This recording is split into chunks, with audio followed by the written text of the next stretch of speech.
Dustin May is in the Dodgers starting rotation. May not completely be the reason why we thought, but either way, I think it's a great idea. So let's get into it. Let's get locked on Dodgers.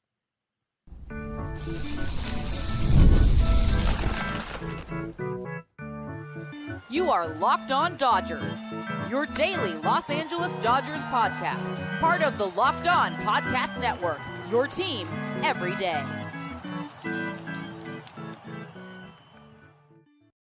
Yo, Dodger fans. Welcome to Locked On Dodgers. We are part of the Locked On Podcast Network, the #1 local sports daily podcast network. Locked On, your team every day. This is a daily podcast covering the World Series champion Los Angeles Dodgers, bringing you the smart fans' perspective on our boys in blue. You can find us where we find podcasts and on YouTube. All you got to do is search for Locked On Dodgers. You can become an everydayer by listening or watching every day. And you can make that easier on yourself by subscribing and get notified when our episodes are ready or when we're going live on YouTube like we are here on Monday night. If this is your first time listening or watching, welcome. I'm Samperio. That's Jeff Snider, and we are Locked On Dodgers. We've been Locked On Dodgers for the last 6 seasons. We have covered the Dodgers in our own ways for the last decade, and we've been Dodger fans a little bit longer than that. So we're here to talk Dodgers. We're here to talk Dustin May. We're here to talk starting rotation. Our buddy Clint and Alana Rizzo talked to Dave Roberts, and in that conversation, he mentioned that Dustin May would be the 5th starter in the Dodgers rotation. It wasn't necessarily completely merit-based. Tony Gonsolin did have a little issue flare up with his back lifting some weights. So that's how it is there. But regardless of how we got there, Jeff, how do we feel about Dustin May being a starter in the Dodgers for the Dodgers once again? Yeah, it was kind of interesting because there was definitely arguments to be made for a few different people. Once Bobby Miller was kind of out of the picture, I mean, he hasn't pitched in a game since he got hit with a line drive, and so he was kind of no longer an option. It really came down to Dustin May or Tony Gonsolin, and you could make a pretty compelling argument for both guys. The argument for Dustin May is that he has the highest ceiling. He has the potential to be the better pitcher. Now, Tony Gonsolin has probably, the case for him is that he's probably put it together at the major league level, at least for a longer stretch of time than Dustin May has. Partly due to injury and partly due to other things. But for me, going back to the case for Dustin May, I think it was mostly due to injury. I think Dustin May, if not for the injuries, would have been the better pitcher, even at the big league level, because he does have better stuff. And so really it came down to, then you get into roster reasons. Tony Gonsolin has an option available, but Dustin May's stuff will play out better in the bullpen, all those things. But, you and I have talked a lot about the quote-unquote phantom IL and how phantom IL doesn't mean making up an injury. But you know what? I tweaked my back lifting weights is about as close to the phantom IL as you're going to get. It's a legit thing, but Dave Roberts didn't seem concerned about it. It was just, Tony Gonsolin is a little bit behind because of this weightlifting back tweak. And so it's perfectly legitimate to start the season on the injured list and give Dustin May this spot. And that's the kind of thing that I expect to see a lot of this year. Tyler Glasnow slept funny last night. His neck is sore, and little things that are absolutely true. I slept. My neck hurts right now. Didn't stop me from doing anything I needed to do today. But if the Dodgers needed to put me on the injured list, a doctor would sign off on it because my neck does hurt. Get some better sleep in wherever rooms you're at over there, Jeff. But I mean, for me, Dustin May, I've said that I think Tony Gonsolin was going to win the 5th starter spot. I thought Dustin May works better out of the bullpen, but that doesn't hide the fact that I've liked Dustin May since he's got drafted.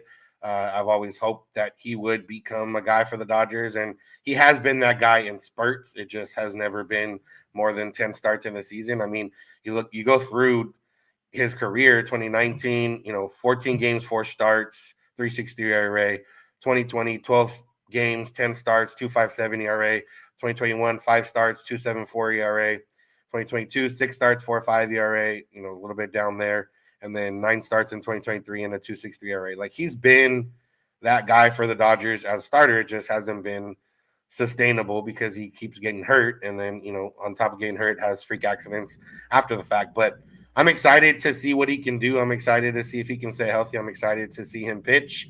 We know that he's going to stay back from Japan and going to continue to build arm strength and everything else here. I think the most we've seen him go is 2, maybe 3 innings so far this spring. So I'm sure they're going to be cautionary a little bit with him, but it's one guy that I feel like you can just let him loose. Like, he has 1 year left as a Dodger in terms of team control, and you might as well ride him until either you keep riding him or you don't. Yeah, absolutely. And we're still 3 weeks away. At the time we're talking right now, we're 3 weeks away from Dustin May's first start of the season, because they'll use Yamamoto and Sasaki in Japan, and then they will start with Blake Snell on domestic opening day and get to your fifth starter the fifth game in.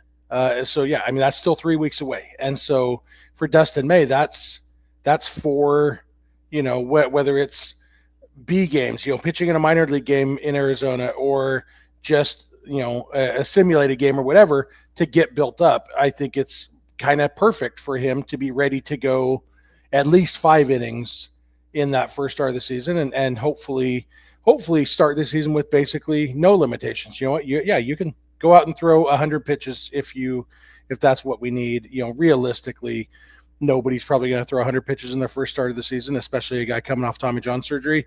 But I think their goal is to head into that 5th game of the season with no real restrictions on Dustin May, not expecting to have to use a reliever in the 4th inning or whatever.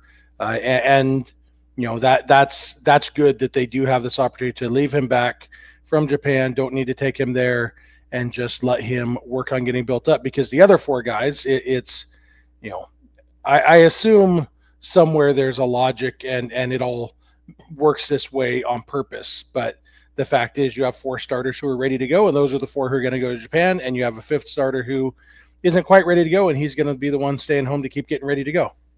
Yeah, and for the Dodgers in general, this might be, like I said, the way to go. Gonsolin doesn't necessarily profile as a reliever in the sense of like a 1-inning reliever. I mean, he could change up, maybe throw a little harder. That that splitter would work well, but realistically, he makes more sense as a starter. So if he's not going to be built up for starter innings, there's no reason to carry a guy, if you don't have to, that maybe needs to piggyback if you can carry an extra bullpen arm. So, now that Gonsolin kind of gets taken out of that mix, I talked about Matt Sauer maybe not being on the roster, and that still is probably the case, but he has a little bit more chance than he did in this morning's episode that I did. So, there's different ways. There's different guys that are going to get chances here early on. But I think Jack Dreyer's still probably a guy that'll benefit from this more than anything. Yeah, and then who knows which new injury we're going to find out about tomorrow. There's an interesting comment in the chat from GI. Says as elated as Dustin May must be, it must be a little bit of a drag that he's not traveling with the team to Japan. I'm interested in your thoughts on that, Vince. I would guess obviously it would be cool to go to Japan with the team and everything. I would guess there's some sort of relief. I can just stay home and focus on getting ready for the season and not have to do the long flights and do the jet lag and do the, all the pomp and circumstance. I can just focus on, with what Dustin May's been through the last year and a half, I would guess there's at least a little bit of relief that he can just focus on getting ready for the season. Yeah, I guess it more depends on the person. Dustin May, he's a kid from Texas. I don't know how ambitious he is to travel to Japan in general. But realistically, like, if he really wants to go to Japan, he'll be able to get there. Assuming he's going to get major league pay, or he's not, or the entire season. Even if he does get hurt, even if he does get let go by the Dodgers, he's still making major league pay. So. And it's not out of the question that the Dodgers will start another season in Japan at some point, since they've got all these Japanese superstars under contract. Yeah, so that's it for the starting rotation. It's not as much analysis because it did, end up becoming due to injury, which we have mentioned a lot on the show, that sometimes the Dodgers questions get answered by those injuries or those setbacks or whatever the case is. And, he'll get to throw, hopefully, at least, 4 or 5 times before the Dodgers decide for a 6-man rotation, or before, who knows how long Tony Gonsolin's little setback will be. Then they'll have to make decisions at that point. But and like you said, there's still a long time before opening day domestically is here, before Dustin May is even expected to start. He might have won the 5th starter spot at the moment, but that doesn't necessarily mean always that it's going to last that long. So we're going to get into some spring training thoughts since the Dodgers are leaving soon and there's not much spring training left. So we'll get into that. So make sure to keep it locked on Dodgers. Today's episode is brought to you by Supply House. Get the supplies you need from the site made for the skilled trades, Supply House. Whether you're in plumbing, HVAC, or electrical work, Supply House is the reliable way to order products online. Their easy-to-use website is packed with helpful resources and the latest product info to help you get the job done right.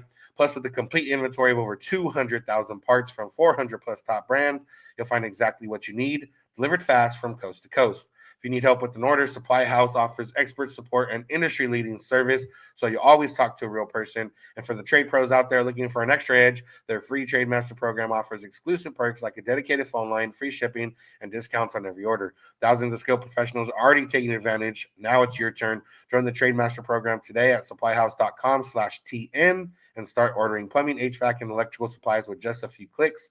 Plus, use promo code SH5 for 5% off your first order. That's supplyhouse.com.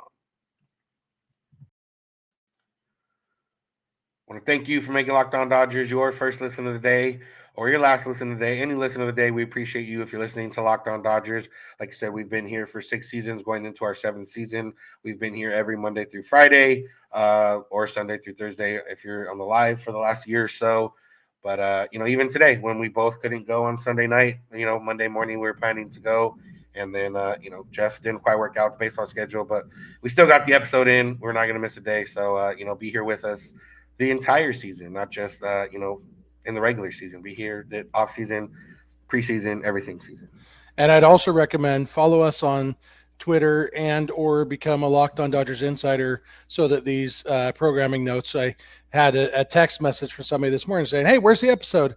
And we had put it out to our insiders on Twitter, and you can, I can't call each of you directly, but most of the time we're going to be here live on Sunday through Thursday nights, but every once in a while when we're not, there's usually information on one of those 2 channels or both, so you can find out what's going on.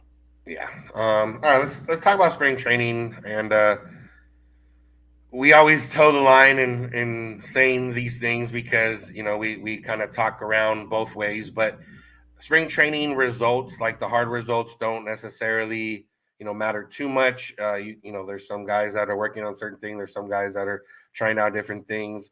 But obviously, if a guy has a lot of success, that's still fun to watch. If a guy struggles a little bit, that's not as fun to watch. And ultimately, it might not mean anything for the regular season, but it could, depending what the issues are. Saying all that, Jeff, we've gotten 20 or not 20, about 15 games, I think, in the spring so far. Some guys have played all or a lot of them. Some guys have played some of them. Is there anybody that stands out to you in a way that you didn't think was going to stand out to you? David Bodie obviously is the biggest surprise, and we talked about him a week or 2 ago. He has come down to earth a little bit. His OPS is down to 1193. His batting average is down to 414. Just it's hard to see a guy slump like that.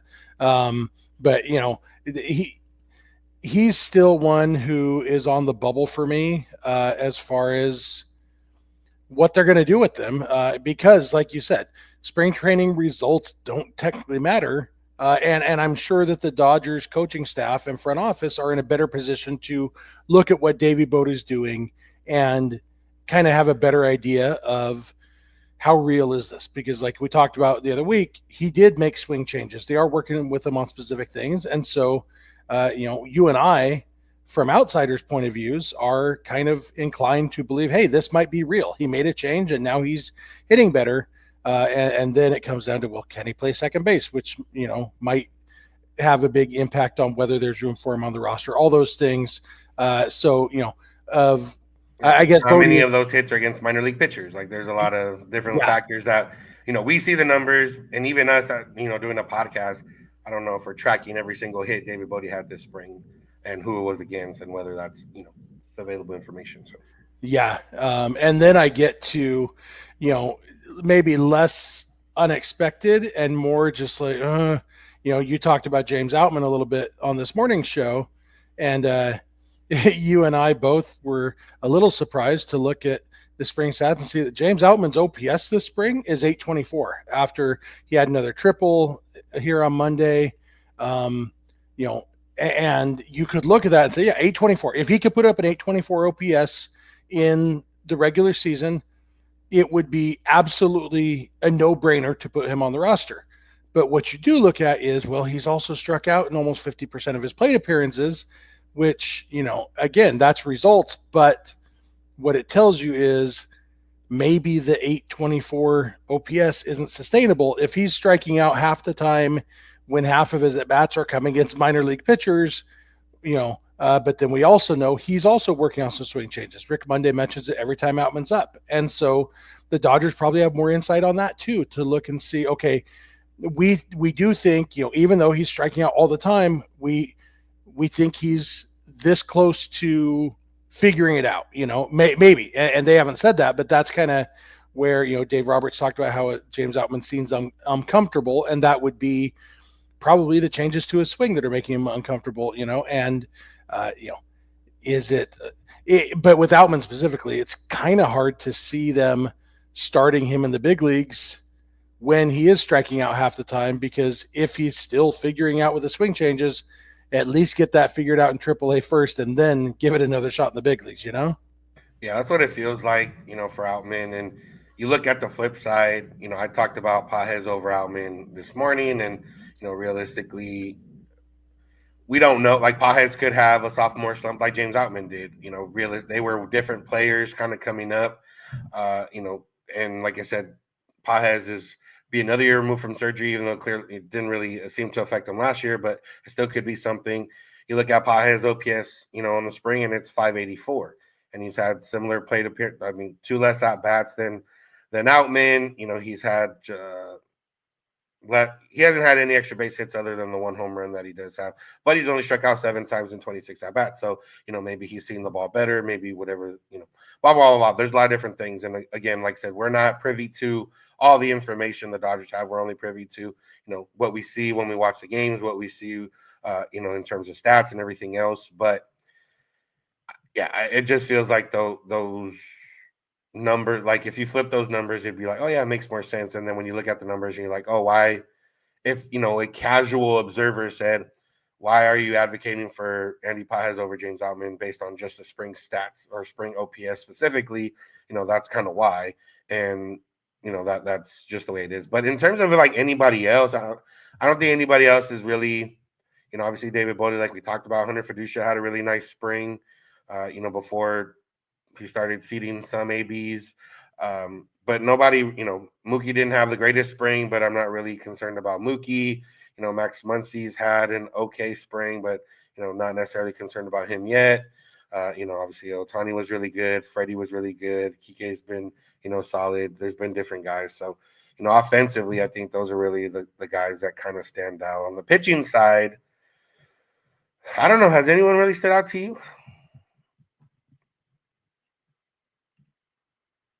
You're on mute.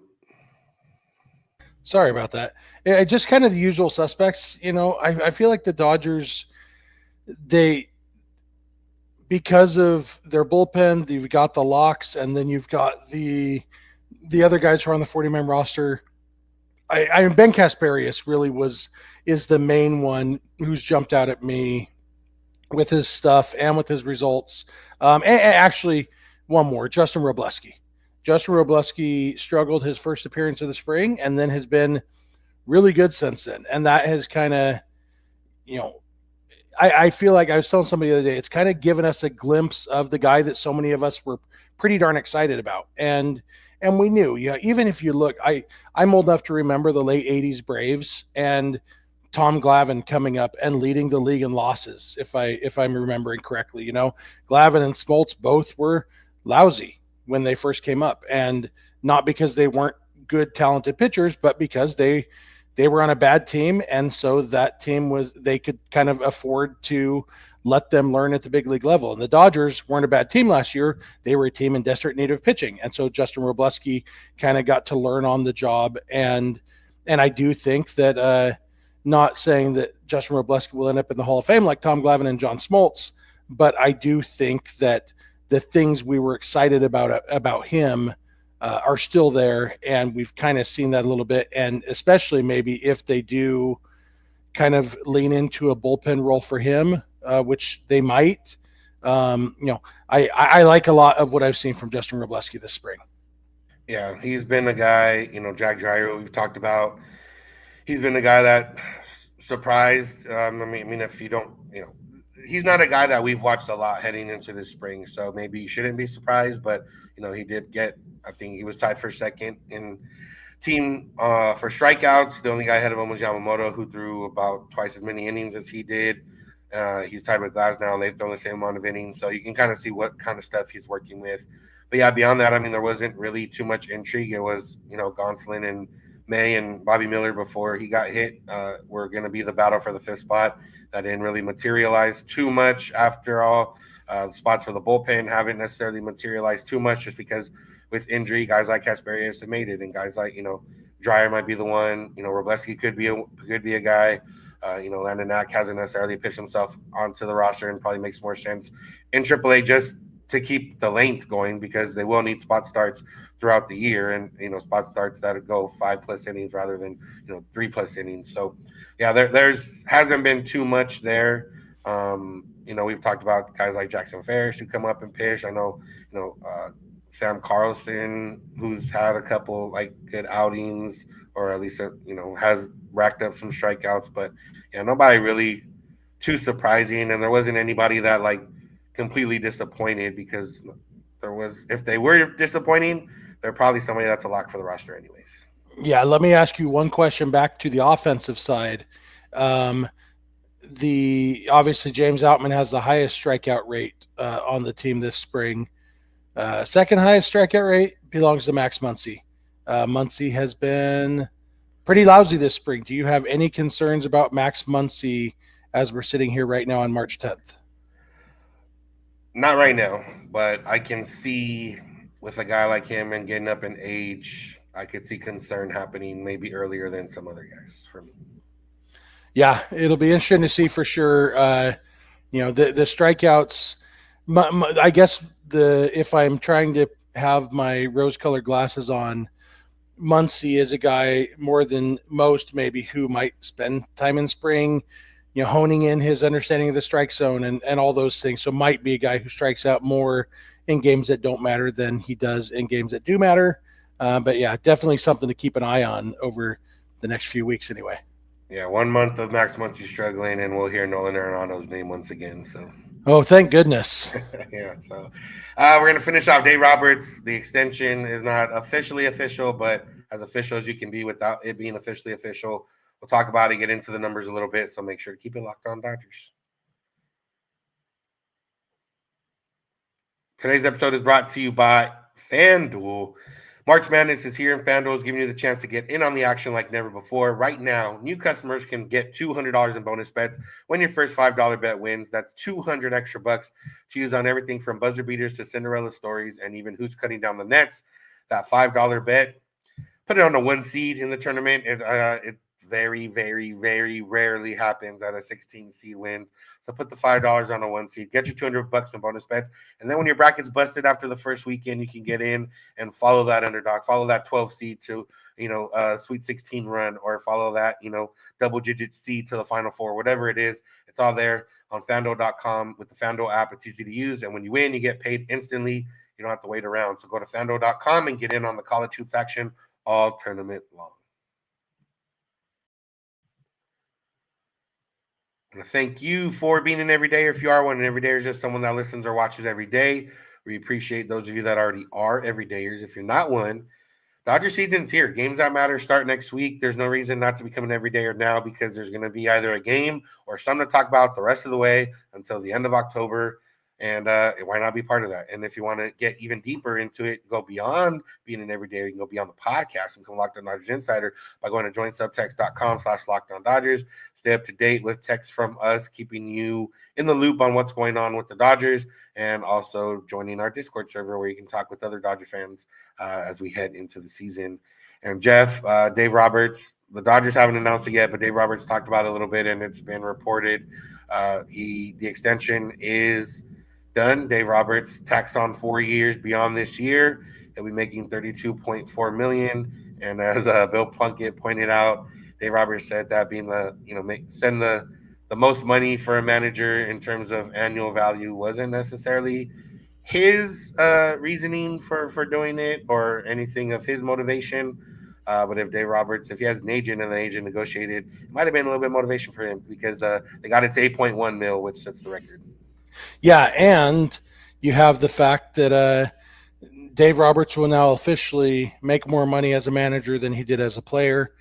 He made $23.6 million in his playing career. And so we knew he was a better manager than he was a player.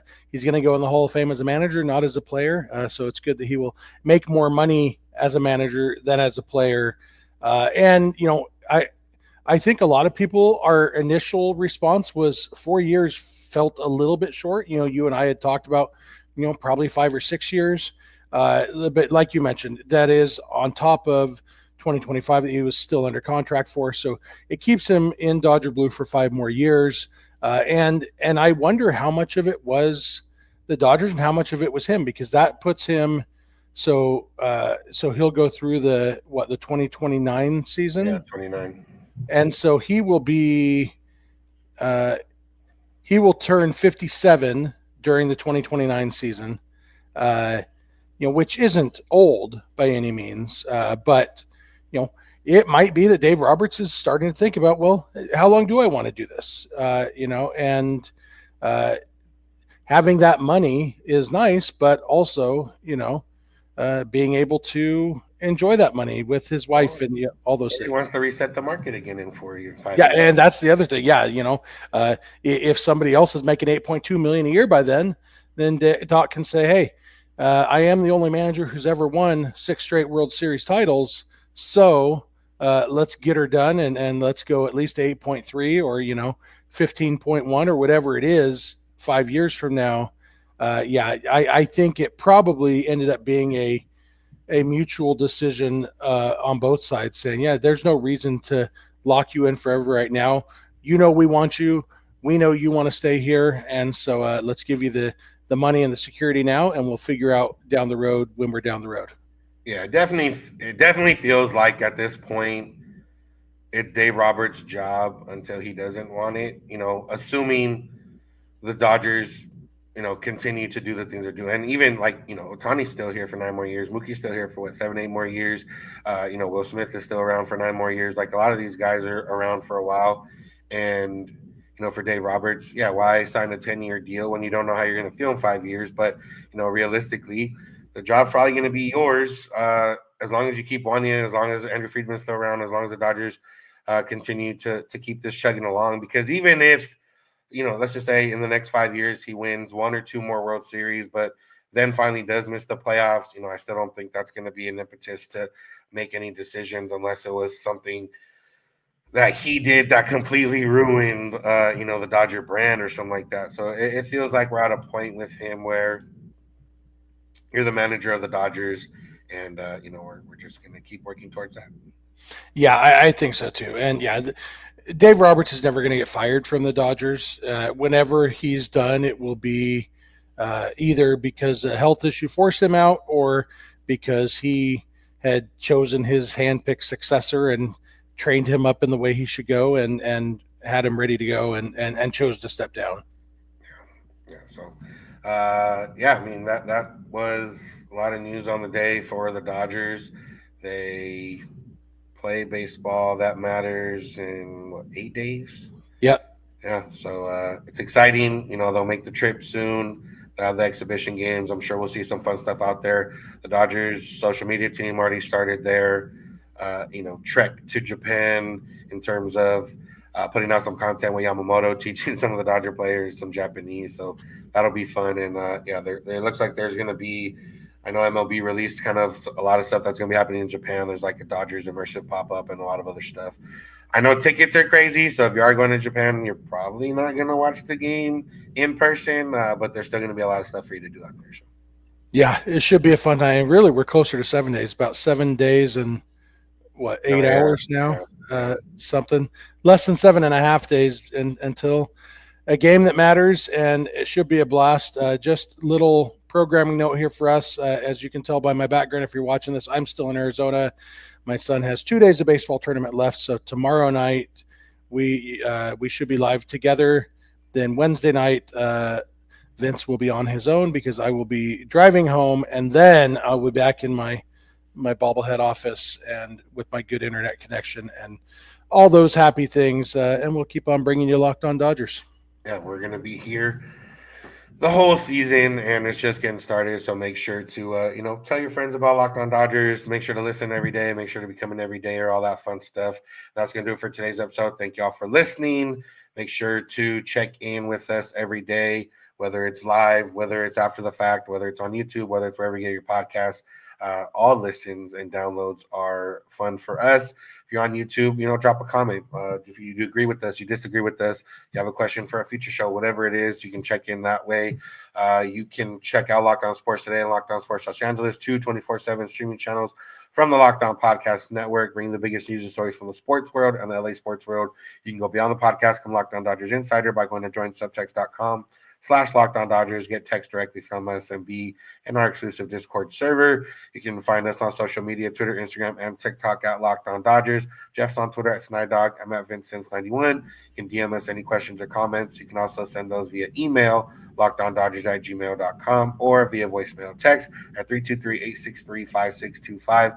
We're here every weekday morning, and we hope you'll be here with us. When you get in your car, if you're at home, text my device, play podcast, Locked On Dodgers. And remember, you don't have to agree. You just have to listen. Have a good one. We'll talk to you tomorrow.